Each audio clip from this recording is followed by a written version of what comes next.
Hello. Thanks for listening and watching another episode of Stan the History Man. I'm your host, Dr. Stanley Sandler.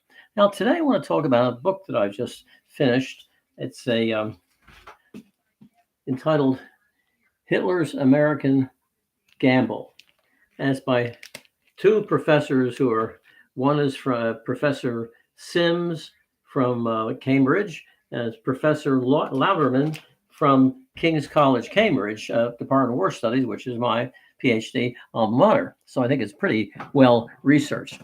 Now, what it talks about is how we got involved with war with Hitler, with Nazi Germany. Now, everybody was expecting this sooner or later. Roosevelt and Hitler himself, the world was expecting to go to war sooner or later. As a matter of fact, there was warfare on the Atlantic, on the high seas. German submarines sinking American destroyers that were escorting convoys from Canada to Great Britain. Still, we hadn't expected the uh, uh, karate chop to the back of the neck by the Japanese at Pearl Harbor, which is interesting too. Japanese want oil, tin, rubber. Pearl Harbor doesn't have any of that. They could have gotten that from Malaya, from the Dutch East Indies, but they had to knock out American power. That we could have stopped their grab for oil, tin, and rubber.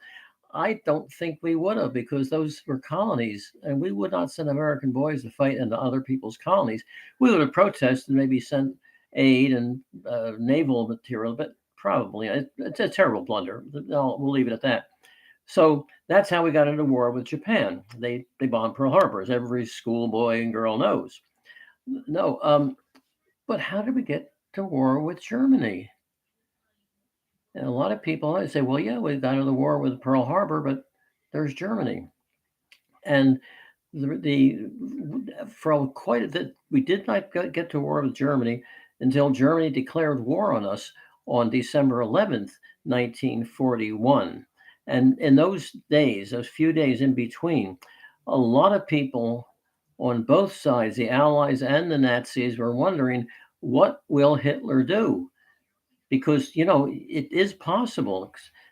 Very possible. We could have stayed at war with Japan. Said, look, we don't like Germany and don't like what they're doing, and we'll keep on helping the British, but we're not going to go to war with them because the Germans haven't done anything to us. And the British are really worried about this, because a lot of our Lend-Lease supplies would have to be concentrated on Japan, not Germany, because we'll be at war with Japan and not at war with Germany. And this went on and on. I think Hitler was really playing with this. Down with America and whatever. It's run by Jewish plutocrats and whatever. But he didn't declare war. But he said, I'm going to give a talk, an important talk, on January 11th. I'm sorry, December 11th. And I'll have some important things to say then. And the whole world, as it were, held its breath until finally Hitler gave a long speech in which he's roundly denounced the United States for all the things he did to us. And we have to admit, we were at war with undeclared war with Japan for months before that time. One destroyer, the Greer, was hit by a German submarine torpedo, and there was loss of life and damage. And then the Reuben James destroyer was sunk by the Germans in earlier in 1941. So we were really concentrating, which also helps explain why we were caught so flat-footed at Pearl Harbor. Well, the war, and this is exactly the way the Great War, World War I, began. At sea, they were sinking our ships, and we were sending supplies on to the Allies. And so they said, well, history repeating itself. So we're concentrating on that. Understandably, American lives were lost. Ships were damaged.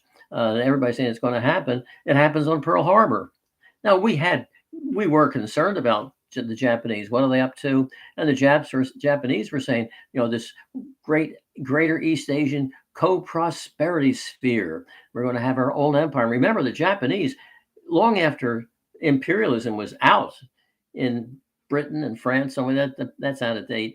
And the United States gave Commonwealth status to our colony, the Philippines, and promised independence, which no European country had done with its colonies in 1946. 1945, that we promised them complete independence, which they got in 1945. So Hitler, to make a long story short, declares war upon the United States. at the Kroll Opera House because the Reichstag building had burned down.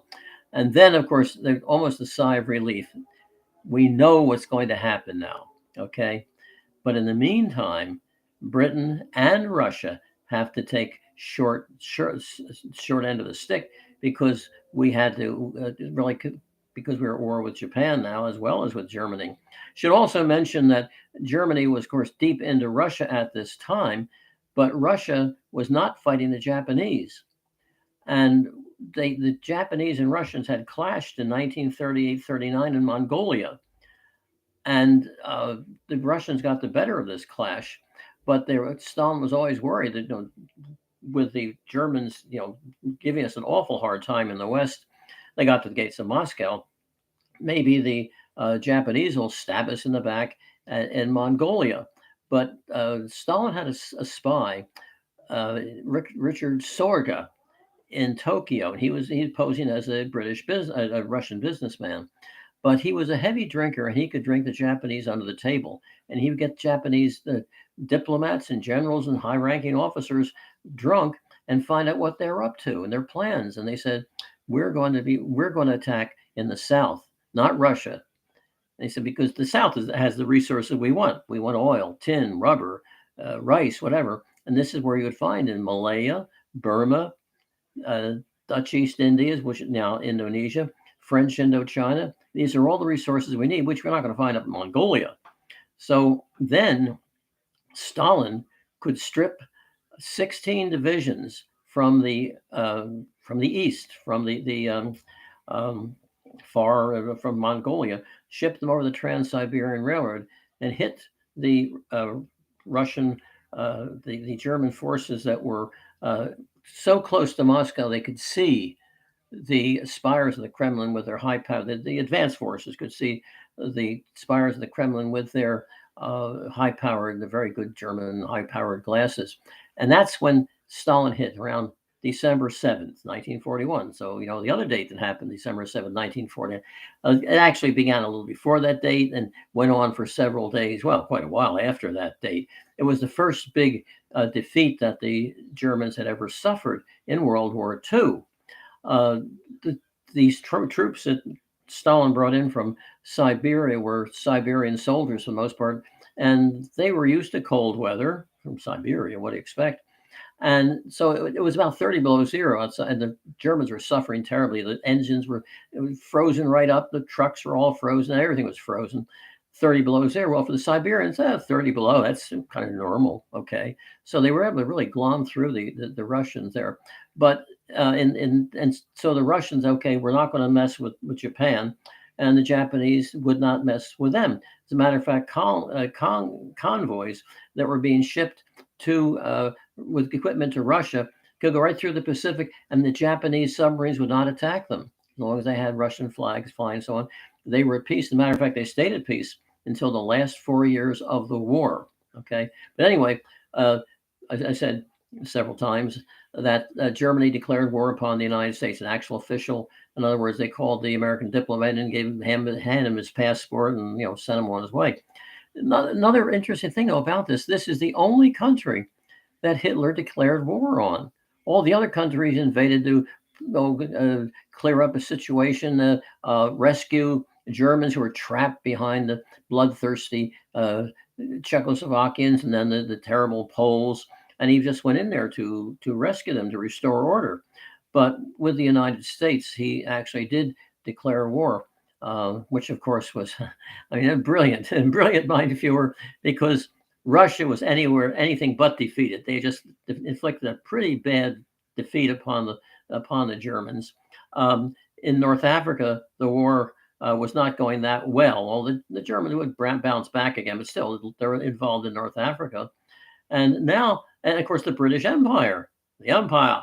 So now, on top of that, they're going to have the American Empire.